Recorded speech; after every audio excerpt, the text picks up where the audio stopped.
دلوں سینوں کے احوال سے خوب واقف ہے۔ مسلمانوں، اگر تمہیں کوئی بھلائی پہنچے تو ان کو بہت برا لگتا ہے، اور اگر کوئی تمہیں تکلیف پہنچے تو بڑے خوش ہوتے ہیں۔ مسلمانوں، صبر کرو، اللہ سے ڈرو، وہ تمہارا کچھ نہیں بگاڑ سکیں گے، اور اللہ ان کے اعمال کا احاطہ کیے ہوئے ہے۔ چوتھے پارے کے چوتھے رکوع کے آغاز میں غزوہ احد کے لیے روانگی کا ذکر ہوا۔ میدان احد میں مسلمان اور کافر آمنے سامنے ہوئے۔ مسلمانوں کے ساتھ منافقین بھی شامل ہوئے۔ وہ 300 کے قریب افراد تھے جو راستے ہی سے واپس لوٹ گئے، لیکن اللہ نے مسلمانوں کی خاص مدد فرمائی۔ آیت نمبر 123 میں بدر میں اللہ تعالیٰ کی نصرت و مدد کا ذکر ہوا کہ مسلمان تعداد میں کم تھے، لیکن رب کریم نے پہلے 3000 فرشتوں کے ذریعے ان کی مدد کی۔ پھر اہل اسلام کے صبر اور تقوی کا ذکر ہوا کہ اللہ نے ان کی پھر مزید 5000 فرشتوں کے ذریعے بدر میں مدد فرمائی، تاکہ مسلمانوں کو فتح نصیب ہو، اور مسلمانوں کو فتح کی بشارت سنائی تاکہ ان کے دل مطمئن ہو جائیں۔ کچھ لوگوں نے رسول کریم علیہ السلام کو تکلیف پہنچائی تو اللہ تعالیٰ نے فرمایا ان کا معاملہ اللہ تعالیٰ پر چھوڑ دیں۔ رکوع کے اختتام پر اس بات کا تذکرہ ہوا کہ زمین و آسمان میں جو کچھ بھی ہے وہ اللہ ہی کے لیے ہے، وہ جسے چاہے معاف فرما دے اور جسے چاہے عذاب دے۔ اللہ تعالیٰ معاف کرنے والا رحیم ہے۔ پانچویں رکوع میں ایمان والوں کو مخاطب کر کے کہا کہ سود دگنا چگنا مت کھاؤ، اللہ سے ڈرو، کامیابی تمہارا مقدر بنے گی۔ آگ سے بچو جو کافروں کے لیے تیار کی گئی ہے۔ اللہ اور اس کے رسول کی اطاعت کرو تاکہ تم پر رحمت کی جائے۔ اپنے رب کی مغفرت کی طرف بڑھو اور جنت کی طرف بڑھو۔ جنت کی وسعت چوڑائی زمین و آسمان جتنی ہے، اور تقوی والوں کے لیے اللہ نے اسے تیار کر رکھا ہے۔ تقوی والے خوشحالی اور تنگ دستی میں بھی خرچ کرتے ہیں، غصے کو کنٹرول کرتے ہیں اور لوگوں کو معاف کرتے ہیں۔ اللہ نیکی کرنے والوں سے محبت فرماتا ہے۔ آیت نمبر 135 میں کہا گیا، جو بے حیائی کرے یا اپنے اوپر ظلم کرے تو انہیں چاہیے کہ وہ اللہ کا ذکر کرے، اللہ سے معافی مانگے اور دوبارہ گناہ نہ کرنے کا عزم کرے، تو پھر اللہ رب العالمین انہیں معاف فرما دے گا اور جنت دے گا جس کے نیچے نہریں رواں دواں ہوں گی۔ پھر کائنات میں عروج و زوال کی کئی داستانیں ہیں۔ زمین میں چل پھر کر دیکھو جھٹلانے والوں کا انجام کیا ہوتا ہے۔ یہ ساری باتیں تقوی والوں کو سمجھانے اور نصیحت کے لیے کی جاتی ہیں۔ ہمت نہ ہارو، غم نہ کرو، اللہ تمہیں کامیابی دے گا اگر تم سچے مومن ہو۔ غزوہ احد میں مسلمانوں کو کچھ نقصان ہوا تو انہیں سمجھایا کہ اس سے پہلے بدر میں تم بھی اپنے مخالفین کو خوب نقصان پہنچا چکے ہو۔ اللہ تعالیٰ ہار جیت کے ذریعے دنوں کو پھیرتا رہتا ہے۔ اللہ تعالیٰ ایمان والوں اور شہداء کو ظاہر نکھارتا ہے، لیکن ظالموں کو دوست نہیں رکھتا۔ جنت میں جانے والوں کے لیے ان کو آزمائشوں سے گزرنا پڑتا ہے۔ یہ آزمائشوں کے ذریعے اللہ مسلمانوں کو نکھارتا ہے اور مخالفین کو مٹاتا ہے۔ چوتھے پارے کے چھٹے رکوع میں اس بات کا ذکر ہوا کہ غزوہ احد میں افواہ اڑا دی گئی کہ معاذ اللہ محمد صلی اللہ علیہ وسلم کو شہید کر دیا گیا ہے۔ اس سے خوف و ہراس پھیلا تو اللہ تعالیٰ نے یہ آیت وَمَا مُحَمَّدٌ إِلَّا رَسُولٌ قَدْ خَلَتْ مِن قَبْلِهِ الرُّسُلُ نازل فرما کر مسلمانوں کی تربیت کی اور ان کے حوصلے بلند فرمائے۔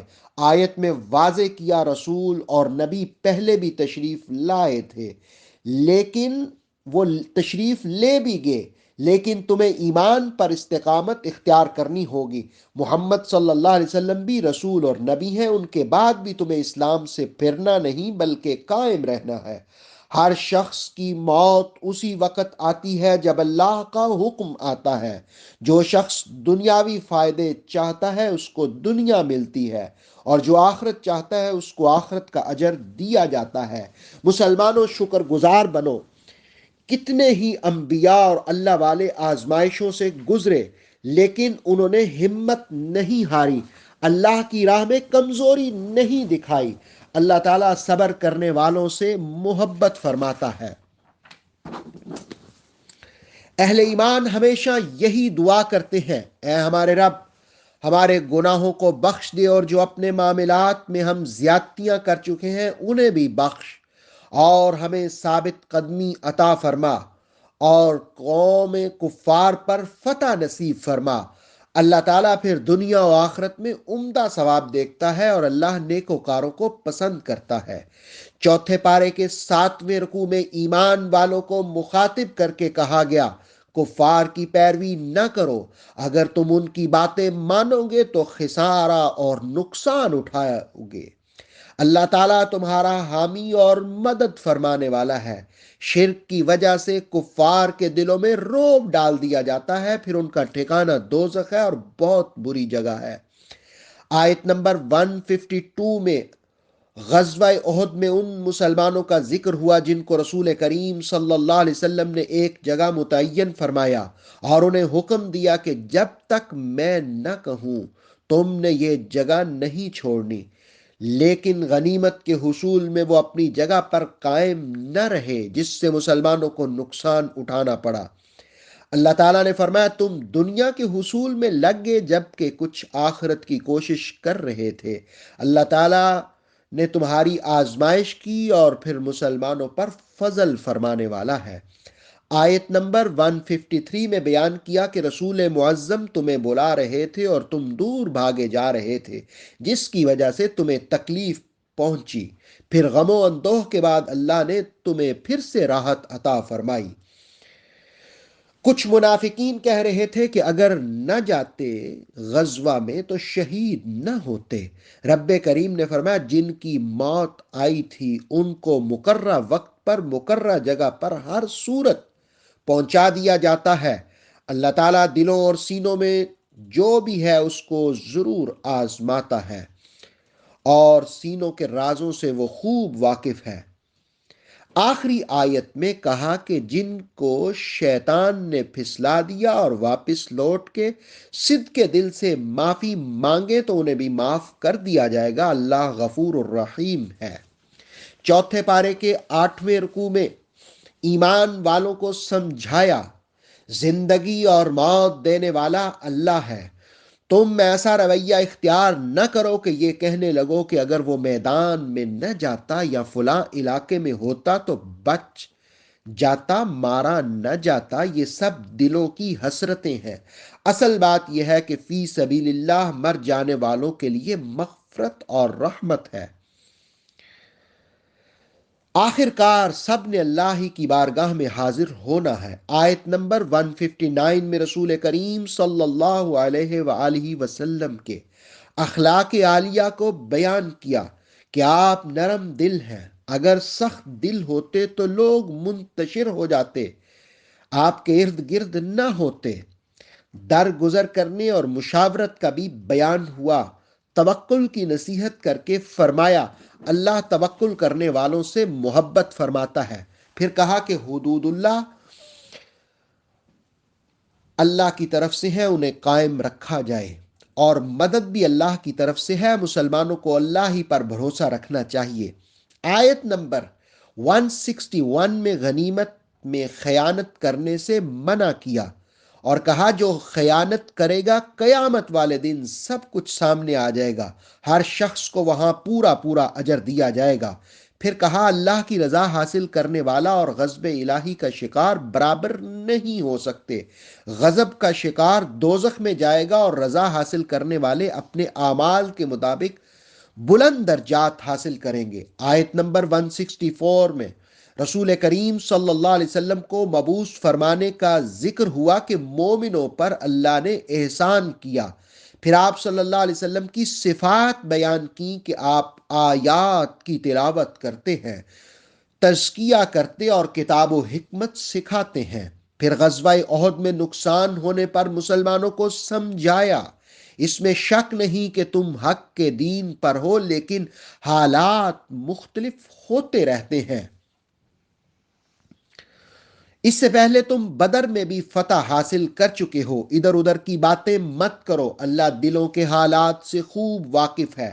اور جو لوگ شہید ہو چکے ہیں، آیت نمبر 168 میں کہا کہ انہیں مردہ گمان بھی نہ کرنا، وہ زندہ ہیں اور اپنے رب کے ہاں وہ رزق بھی دیے جاتے ہیں۔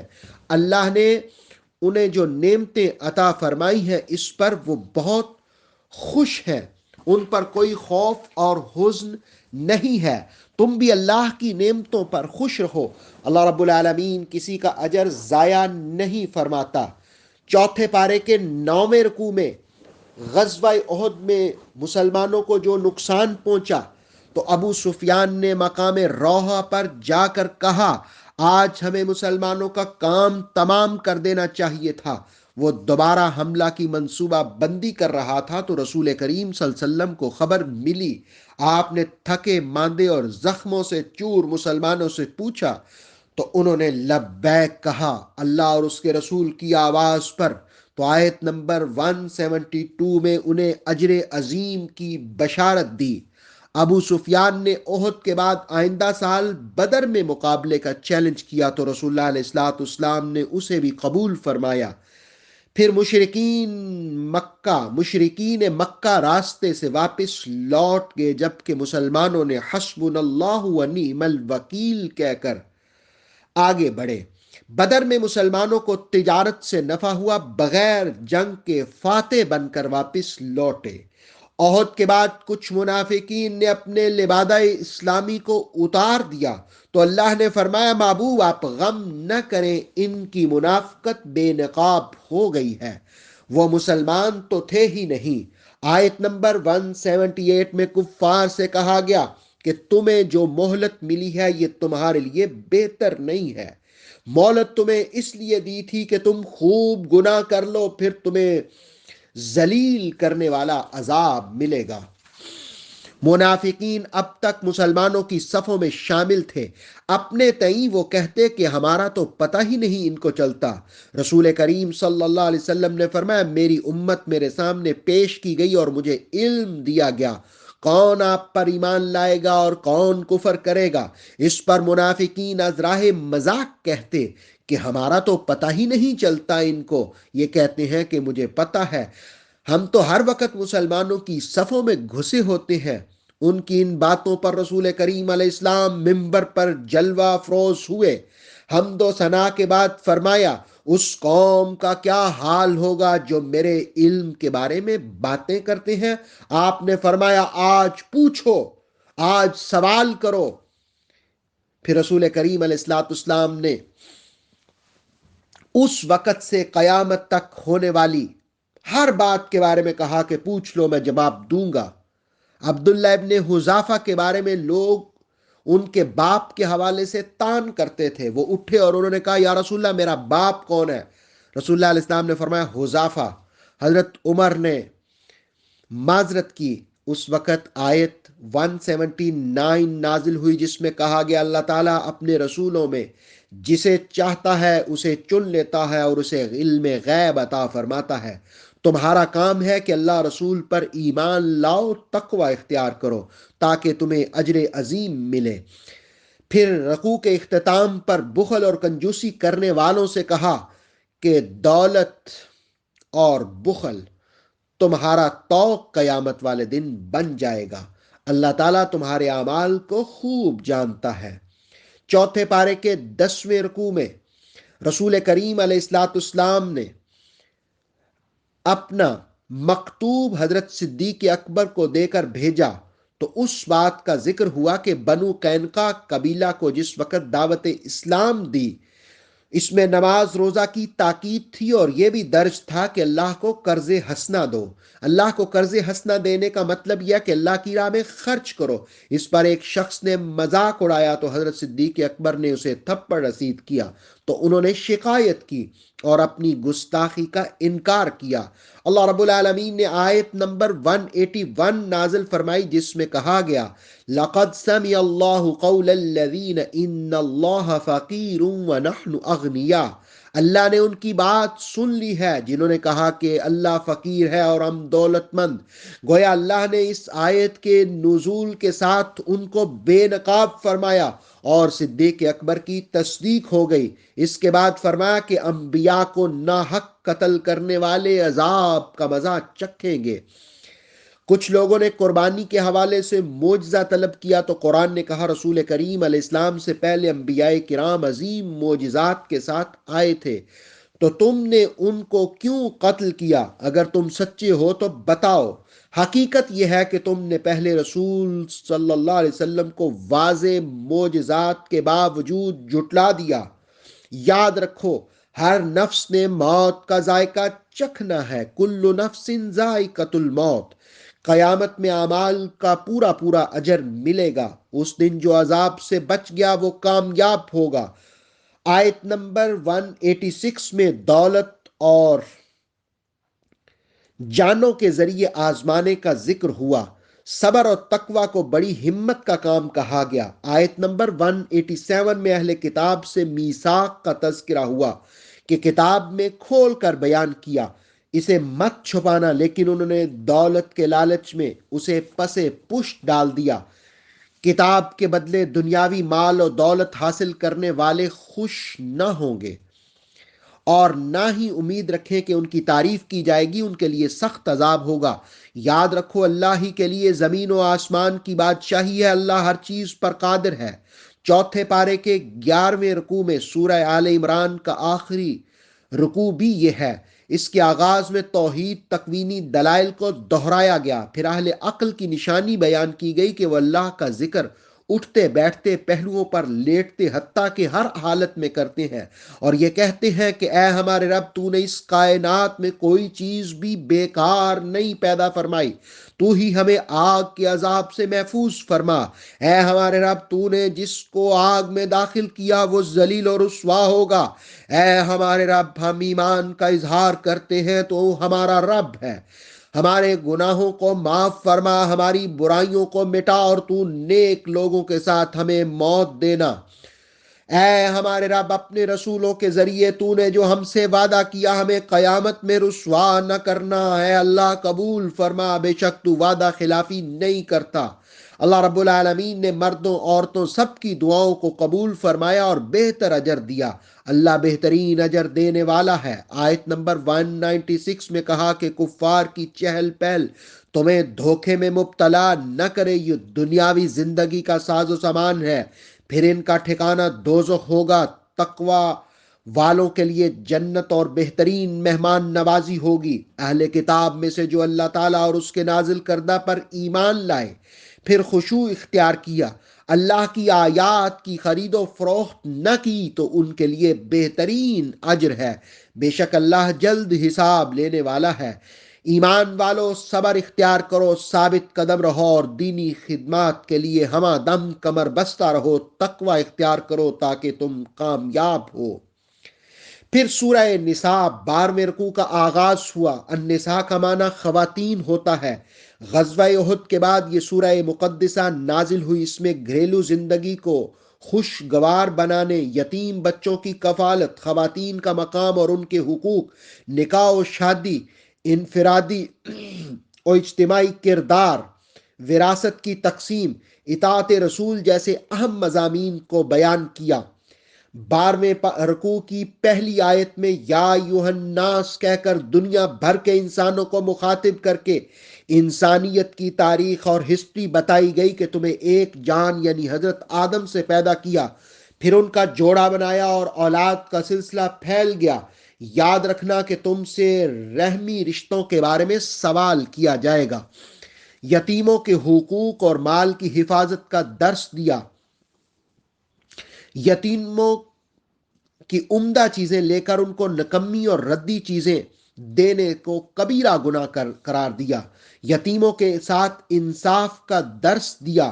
2، 3 اور 4 تک نکاحوں کی رخصت دی۔ اگر عدل اختیار کر سکتے ہو تو، اگر عدل نہیں تو پھر ایک ہی کافی ہے۔ عورتوں کو خوشی سے حق مہر دینے کی ترغیب دلائی۔ یاد رکھیے، حق مہر کا تعلق نکاح سے ہے۔ فی زمانہ بہت سے لوگ یہ سمجھتے ہیں طلاق دینے کی صورت میں ہی حق مہر دینا پڑے گا۔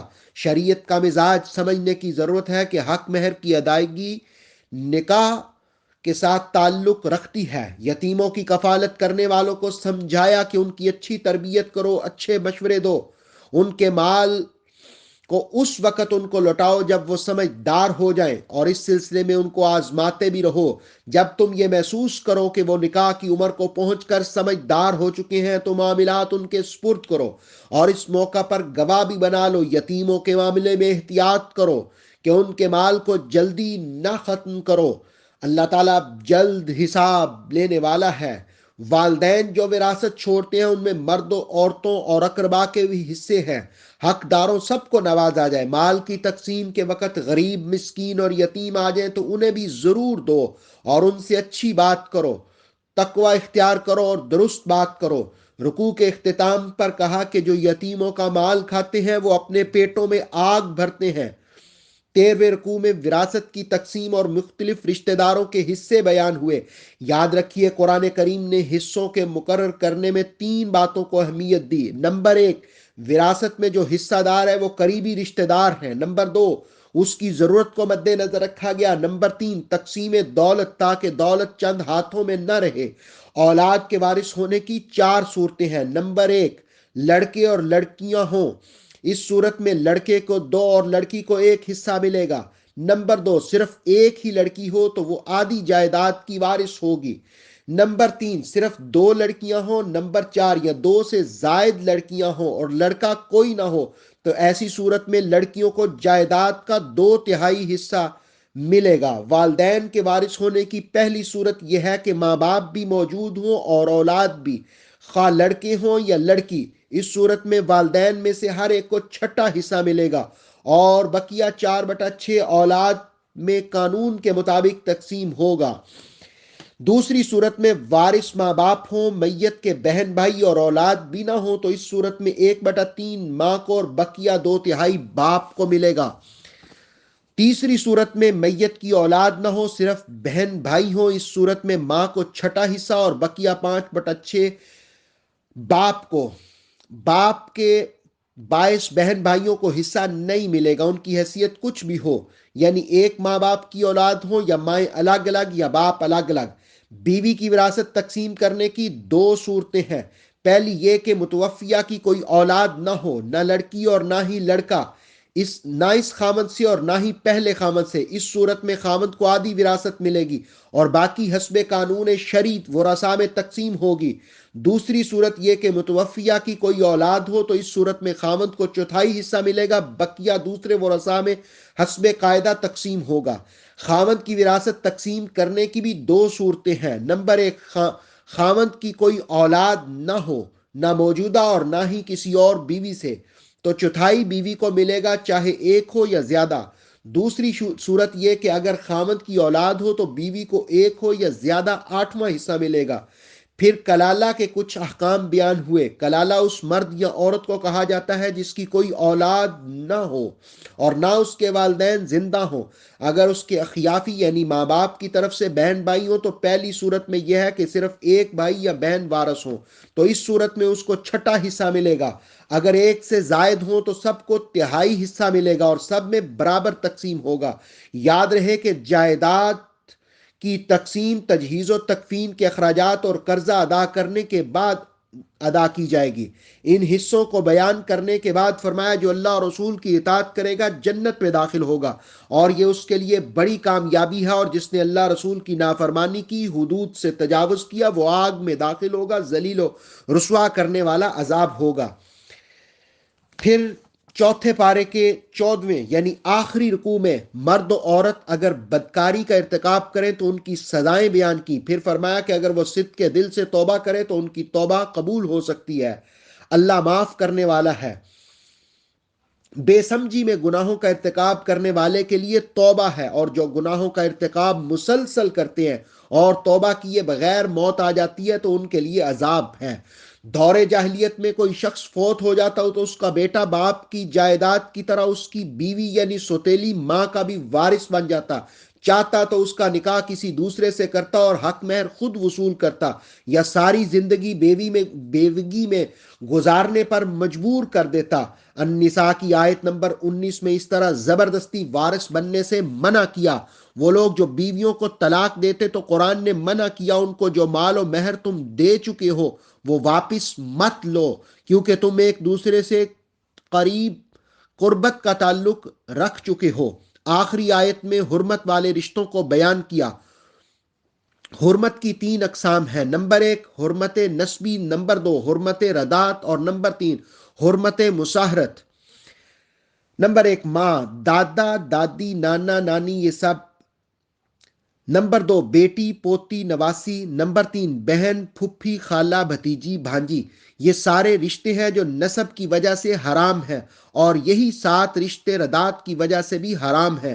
حدیث شریف میں ہے جو نسب کی وجہ سے حرام ہے وہی ردات کی وجہ سے حرام ہے۔ حرمت مصاہرت سے مراد جو رشتہ بیوی کی وجہ سے حرام ہوتے ہیں، بعض ہمیشہ کے لیے حرام اور بعض اس وقت تک جب تک بیوی نکاح میں ہے۔ پہلی قسم جو ہمیشہ کے لیے حرام ہو، بیوی کی ماں اور بیوی جس سے خلوت و صحبت کی جا چکی ہو، اس کے پہلے خامند سے بیٹی اگر صرف نکاح ہوا، صحبت نہیں ہوئی اور طلاق ہو گئی تو ایسی صورت میں اس کی بیٹی سے نکاح درست ہوگا۔ بیٹوں کی بیویاں بھی ہمیشہ کے لیے حرام ہو جاتی ہیں، پوتوں اور نواسوں کی بیویاں بھی ہمیشہ کے لیے حرام ہو جاتی ہیں۔ دوسری قسم بیوی کی بہن پھپھی خالہ بھتیجی اور بھانجی ہیں۔ جب تک بیوی زندہ ہے یا نکاح میں ہے اس وقت تک ان سے نکاح درست نہیں ہے۔ بیوی فوت ہو جائے یا اسے طلاق دے دی جائے تو پھر ان رشتوں سے نکاح جائز ہوگا۔ عربوں کہ ہاں دور جاہلیت میں منہ بولے بیٹوں کی بیویاں بھی حرام سمجھی جاتی تھیں۔ قرآن کریم نے اس کی تردید کی۔ 2 بہنیں حقیقی ہوں یا رضائی، ان کو بھی ایک نکاح میں جمع کرنا حرام ہے۔ اسی طرح حدیث شریف میں پھپھی اور بھتیجی، خالہ اور بھانجی کو ایک نکاح میں جمع کرنے سے منع کیا۔ 4 پارے کے آخری کلمات ان اللہ کان غفورا رحیما، بے شک اللہ تعالیٰ معاف کرنے والا بہت رحم فرمانے والا ہے۔ حسنات احمد مرتضیٰ کو اجازت دیجیے۔ اتھینٹک اسلامک نالج کے لیے دیکھتے رہیے نور وحی YouTube channel. Please like, subscribe and share.